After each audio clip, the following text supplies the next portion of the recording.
Number 8, शारीरिक दृष्ट्या आणि मानसिक दृष्ट्या स्ट्रॉंग राहा, योग्य आहार खा, थोडा तरी व्यायाम करा, जे शक्य असेल तुमच्याकडे, जे अवेलेबिलिटी असेल त्याच्यानुसार.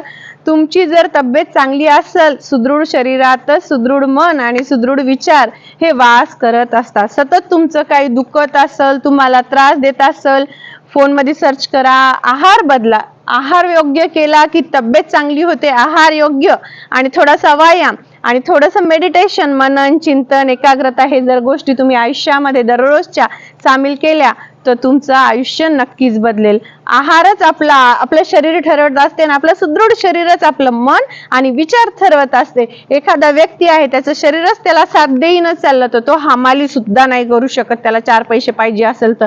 जोपर्यंत तुमची तब्येत चांगली नसेल, ही जगातली विश्वातली सर्वात मोठी गोष्ट आहे. आपलं शरीर आपलं सोनं आहे. सोनं तुम्ही घाला न घाला, जेवढं चांगलं उत्तम शरीर, निरोगी शरीर हे सोन्यापेक्षा मोठा आपला अलंकार आहे आयुष्यातला. हा तर पहिला पॉइंट पाहिजे होता, परंतु 8वा आहे माझ्या, म्हणजे मी लिस्ट बनवताना मी 8 नंबरवरती लिहिला आणि तुम्हाला सांगितलं सर्वात मोठं स्वतःचं शरीर सांभाळा. तुमचं शरीर सुदृढ असेल, तुमचा आहार सुदृढ असेल तर तुमचे विचारही चांगले येतील, पॉझिटिव्ह येतील आणि त्या दिशेने तुम्हाला तेवढी एनर्जी, तेवढी ताकदही मिळेल आयुष्यामध्ये काम करून पुढे जाण्यासाठी.